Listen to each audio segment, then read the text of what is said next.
አንተ አመለካከት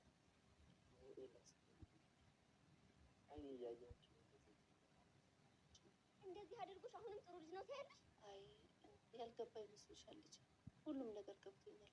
እናንተ እንዳዘዛችሁት ሁሉ አውቃለሁ። ዝም ያልኩት አውቄ ነው። ያለ ምክንያት ዝም ብሎ ምንም አይነት ጭቅጭቅ እንዴ? በቃ ጨርስ። ያለ ምክንያት እዚህ ቤት ብሎ መመላለስ አይቻልም። ከዚህ ርካሽ ሰው ጋር ትጃጃል ባለው ርካሽ አንቺ አንተ ምሳም ምንድነው የቤት ተቃዘበኛ ላይ ሙጥኝ ማለት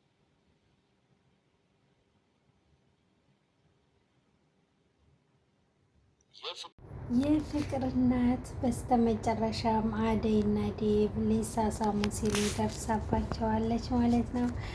እንግዲህ አደይም ጊዜ ስጪ ብላት የፍቅር እናት እሺ እጠብቃለሁ ብላት፣ አደይ ደግሞ መቼ ነው የምትመለሰው እያለች እየጠበቀችበት ባለችበት ታይም ላይ ዴቭና ዴቭ ውጭ ላይ ከቤቱ ውጭ ተገናኝተው እንግዲህ የፍቅር ጊዜያቸውን እያጣጣሙ እያሉ ሊሳሳሙ ሲሉ የፍቅር እናት ከየት መጣች ሳትባል ማየቷ በጣም ያስደነግጣል። ማለትም ዴቭና አደይ ደግሞ ምን ያህል ፍቅር ርቦች ነው ያላቸው የሚለው ነገር ስለሚያጠራጥራት ነው እንጂ ግን ብዙ ጊዜ ታያቸዋለች። ለነ ፍቅርም ሆነ ለናሹንም ሆነ በነ ሩታ ፊት የእነሱን ያየችውን ነገር ድብቁን ነገር አታወራም። ማለት ብዙ ጊዜ በልቧ ነው የምትይዘው ታያቸዋለች። ግን እሷ ለዴቭም ደግሞ አደይ ሰራተኛ መሆኗን አትርሳ፣ ከእሷ ጋራ ብዙ ቅርርቦሽ አታብዛ እያለች ትመክረዋለች። ማለትም ዴቭ ብዙ ጊዜ እንዳይቀርባት አደይ ማለት ነው። አደይም ደግሞ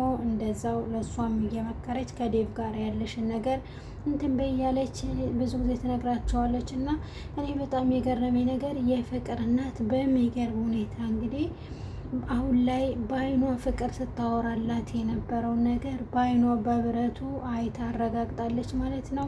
ዴቭና አደይም አብረው ሆኖ ከቤቱ ውጭ ዴቭም ደግሞ አደይን ይዞ ሊሳማት ሲል የፍቅር ጊዜያቸውን እያሳለፉ ነው ያየቻቸውና ምን ብለው እንደሚሏት ራሱ ምን ማውራት እንዳለባቸው ራሱ ግራ የሚገባቸው ነው የሚመስለኝ።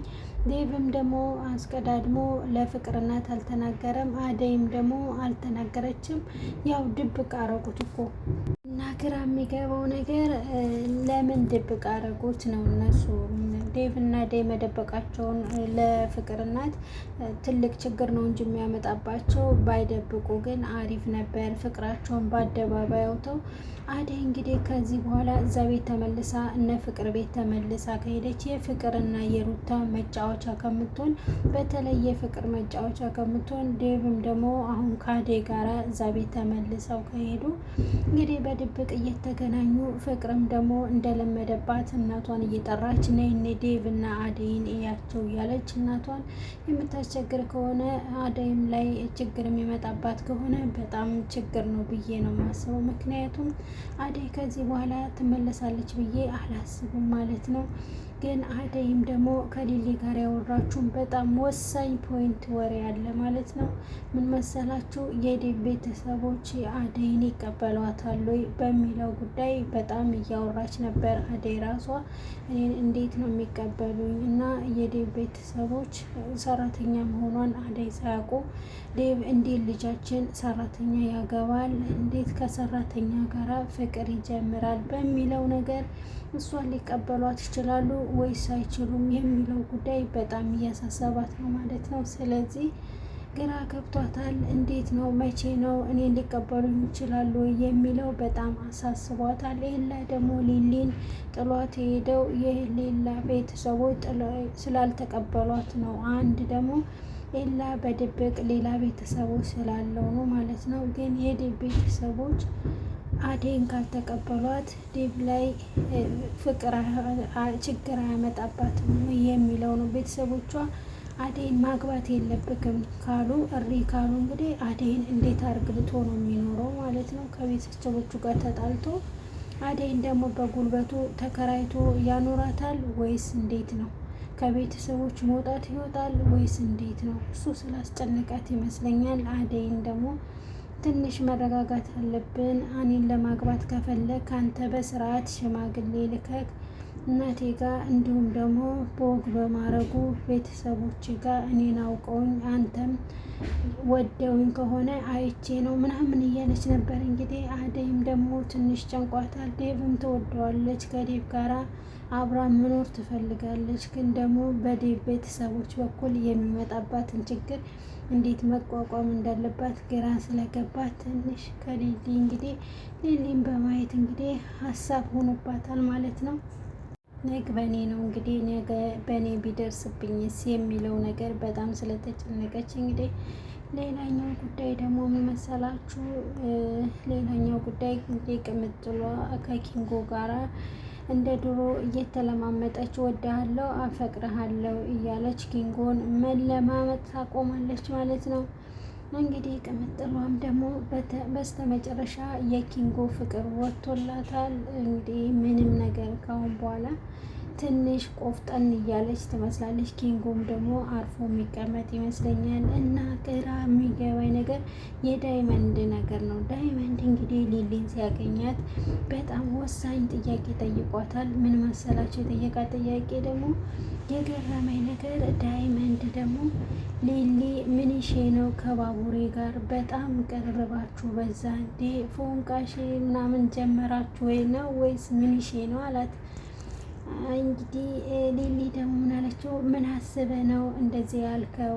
ምንስ አይተክ ነው? በቃ ቀረረባችሁ በጣም በዛ፣ ከአንቺ ጋር እያበዛ ነው። እንዴት ነው መቀመጡ ምናምን ሌላ ነገር ሳትጀምሩ እንዴት ይሆናል አላት። ማለትም ያው ሰው የሚያስበውን ነው ዳይመንድ ያለው። እኔም እኮ ልክ ነኝ ማለቱ ልክ ነው። ሰው የሚያስበው ሰው በውጭ የሚያያቸው ሊሊ ደግሞ ሄላ ከመሄዱና ሄላን ከማጣቷ በፊት ዳቡሬ መምጣቱ እንግዲህ እዛ ቤት ችግር ነው ማለት ነው። እሷ ጋር እያደረ ያው ባቡሬ ማለት ነው። በቃ ከባቡሬ ጋራ ጀምረዋለች የሚል ነው እንግዲህ ከውጭ ያለው ሰው የሚያስበው ማለት ነው። ውስጣቸው እነሱ ናቸው የሚያውቁት። ግን ፍቅርም የመጣች ሰዓት ደግሞ አደይን ለመቆጣት ስትመጣ ፍቅርን በአቅሟ እኮ ሊሊን ተቆጣታለች። ታውቃላችሁ ገና ኢላ ከመሄዱ ሌላ ሰው ይዘሽ መጣሽ ቤትሽ ላይ ምናምን ያለቻት። ስለዚህ ከውጭ ያለ ሰው የውስጣቸውን ስለማይረዳ ስለማያውቅ ሰው የሚያየው እንግዲህ ያየውን ነው የሚያስበው ማለት ነው። የመሰለውን ነው እንዴ እነሱ እንግዲህ ራሳቸውን እንዴት አሻሽለው እንደሚኖሩና በወንድምነት እንዴት እንደሚኖሩ ባቡሬ ደግሞ እንዴት እንደረዳት ሊሊን ከዛ ካፈናት ወጥመድ ውስጥ አውጥቶ እሷን እንዴት እንደረዳት ከበገባችበት ችግር አውጥቶ የባቡሬም እገዛና እርዳታ እንዳለበት ሊሊ ደግሞ ባቡሬን በወንድምነት እንደቀረበችው አይረዱም። ማለትም ሊሊ ከባቡሬ ጋር መቀራረቧ ሲበዛ በኋላ ላይ ወደ ፍቅር አይቀየርባትም ወይ? መቀራረቡ ማብዛቱ ልክ ነው ወይ የሚለው ነው። ሰው እንደሚያወራው እንግዲህ ፎንቃ ቢገባላትስ እሱስ ቢገባለትስ የሚለው ነው። ወይስ አይገባላቸውም? ፎንቃ ዝም ብሎ በወንድምና በእህት መቀጠል ይፈልጋሉ ወይስ እንዴት ነው? ግን መቀራረብ መጨረሻው ደግሞ የፍቅር ጉዳይ ነው ማለት ነው። እስኪ እናንተ በዚህ ጉዳይ ላይ ምንድን ነው የሚሰማችሁ? ሀሳብ አስተያየታችሁን በኮመንት ጻፉልኝ ውዶችዬ። እንግዲህ ሌላኛው ምንድን ነው መሰላችሁ? ቲና ናት። ቲና ደግሞ በስተመጨረሻ የፍቅር እናትን እንዳስመታቻት ባዩሹ ታወቀች ማለት ነው። ምክንያቱም ቲና እንደመጣች እያወቀች እንዴት አሹን ደግሞ ሰው መጣብን እያባረረን ነው በማለት እንግዲህ ከፍቅር ጋር ሆኖ ሲጫጫሁበት አሹ ደግሞ ፎቀረ። ማን እንደሆነ ሳያቅ የፍቅር እናትን በዱላ መታት ማለት ነው። ለዚህ ተጠያቂነት አንደኛ አሹን ተጠያቂ ነው።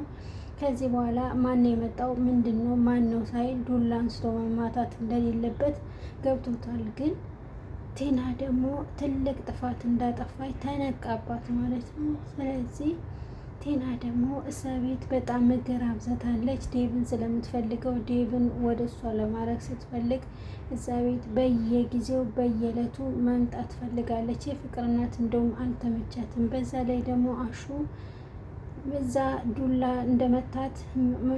እንዲመታት ማስቻሉ የቲና እጅ እንዳለበት የፍቅር እናትን የመጣች እያወቀች ከፍቅር ጋር ብላ ስታሽቃብጥ ስለነበረ ስለዚህ ባሹ ነበር የተሻበበው። ፍቅርም ደግሞ እናቷ ስትወድቅባት እናቴን እንዴት መጣች ብላ ተቀየረችባት። ያው ፍቅርም እንግዲህ ህፃናት ያን ሁሉ ረስተዋለች። ሰው ነው የመጣው ብላ ሲያስጮሁ የነበረ አሹን ደግሞ ሌላ ሰው ቢመታው ደስ ነው የሚላቸው ግን ያባረራቸው ግን እነሱ ራሱ ማን እንዳባረራቸው ሳያውቁ ነው የጮሁት። ግራ የሚገባው ነገር ማለት ነው እነሱ ምን እንደሆኑ ማን የመጣው ማን ያባረረው ይሄ እኮ ነው የማይታወቀው ማለት ነው። ስለዚህ ያባረራቸውን ሰውዬ አላሳዩንም። ቲና ደግሞ የፍቅር እናት መምጣቷን እያወቀች መጮኋ አሹ የሆነ ነገር እያስቸገረ ነው እያባረረ ነው ሂድና ቀጥቅጥልን ማለታቸው ነው። እንግዲህ አሹም ደግሞ ዘራፍ ብሎ ሄዶ የፍቅር እናትን እንዲመታ ያደረገችው